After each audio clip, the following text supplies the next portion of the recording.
We wish to bring to the attention of the general public the rise of an alarming trend where political witch hunt in the form of orchestrated harassment of former government officials, threats, targeted attacks, and state-sponsored aggression and intimidation are being used as tools to settle political scores.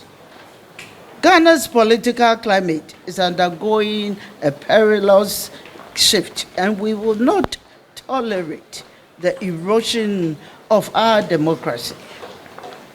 On the morning of Tuesday, February 11th, 2025, armed military personnel, police officers, and plainclothes security operatives, without any warrant or justification, stormed the private residence of former Finance Minister Mr. Ken Ofori-Atta in what can only be described as a state-sanctioned act of lawlessness. These armed officers, despite repeated demands from Mr. Ofori-Atta's on-site security team for a warrant, forcibly broke into the house, ransacked the premises, searched every corner, and upon finding nothing, left. As a matter of fact, the government was fully aware that Mr. Ofori-Atta was out of the country seeking medical attention, having informed both the former and current chief of staff about his whereabouts. Yet, they proceeded with this reckless display of power, exposing their deep-seated desire to harass and humiliate political opponents under the guise of security operations. Video footage from Mr. Ofori-Atta's residence shows one Richard Japa, a known NDC activist, recently tried in the ambulance purchase scandal, leading the raid conducted without a warrant or in accordance with the law. The reckless abuse of power executed under full military backing signal a disturbing shift towards authoritarian governance, where brute force is now replacing the process and replacing due process, and political witch hunts are being disguised as security operations. It is nothing short of a state-orchestrated assault on individual freedoms and an alarming escalation in the abuse of powers.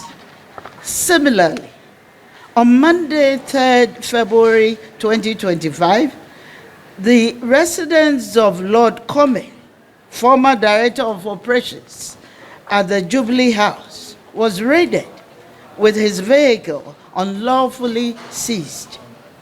Former Minister of Defense, Honorable Dominic Nitiwo, was also targeted as security operatives chased him down and forcibly took possession of his vehicle while it was at a workshop. For such incidents to occur under a government that once vehemently condemned the use of military force in political matters or for political ends is not only the height of hypocrisy, but also a shameful betrayal of democratic principles. The very leaders who cried foul over what they claim to be military intimidation while in opposition are now wielding state power in an even more reckless and tyrannical manner. This is not governance.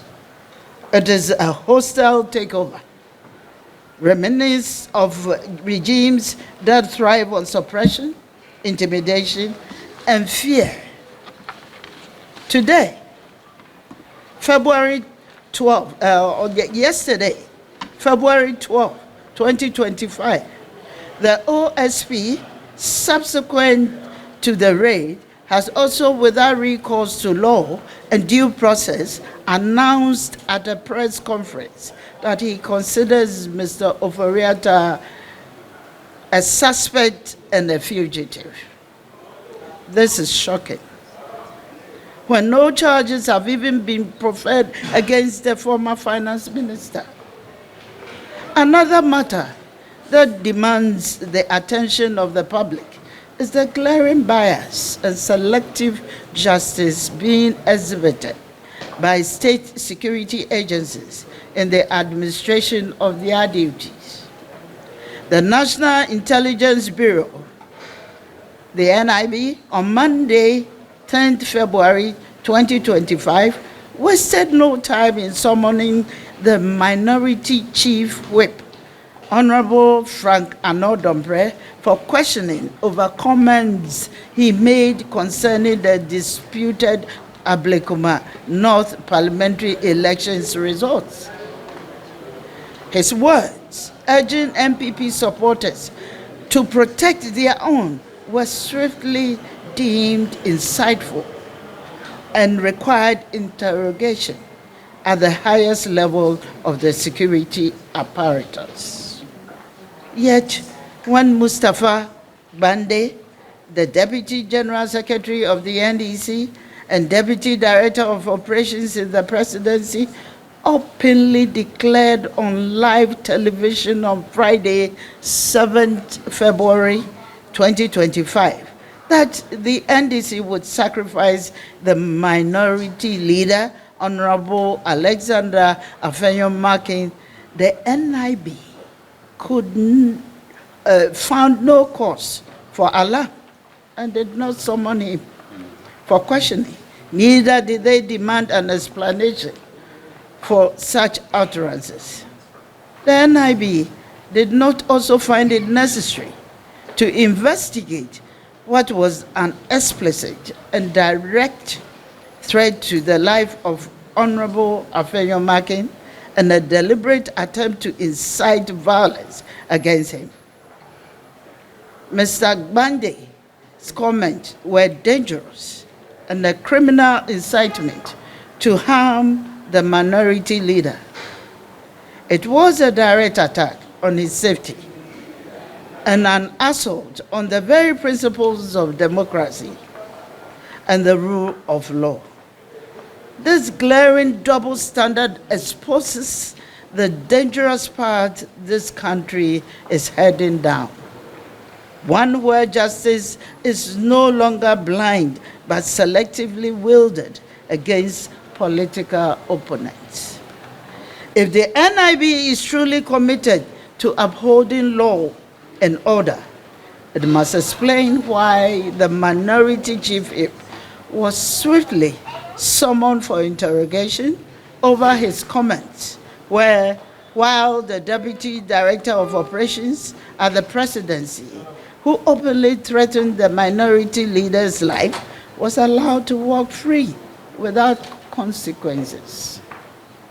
This double standard raises serious concerns about the selective application of justice and the use of state institutions to police certain political figures while others are allowed to act with impunity. If public remarks are to be scrutinized, all individuals, regardless of political affiliation, must be held to the same standard. The silence over Bande's threats, while Honorable Anodombre is subjected to interrogation, suggests a politicization of security agencies and a dangerous precedent where loyalty rather than the rule of law dictates accountability. We will not remain silent while political persecution takes root in Ghana. This country belongs to all of us, and no administration has the right to weaponize state institutions against its political opponents.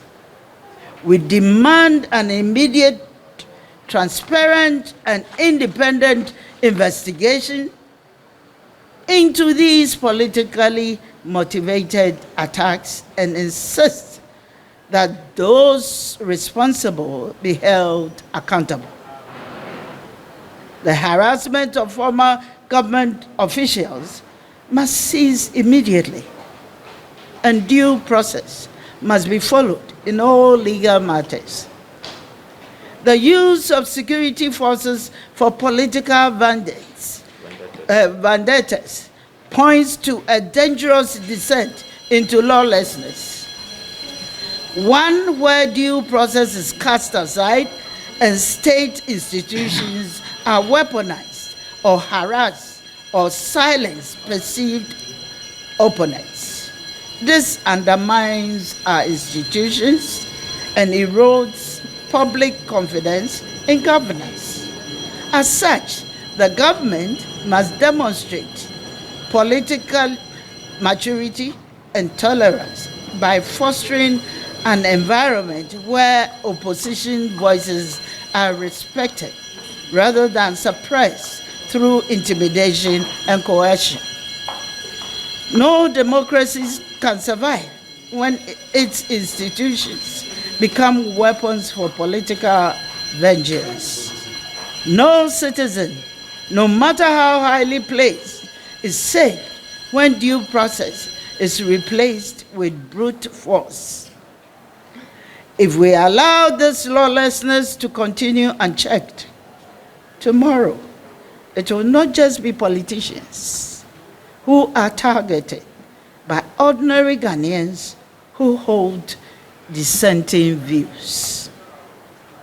We call on all democracy-loving Ghanaians, civil society organizations, religious groups, traditional authorities, and the international community to take note of these dangerous developments and to stand with us in rejecting this wave of political persecutions.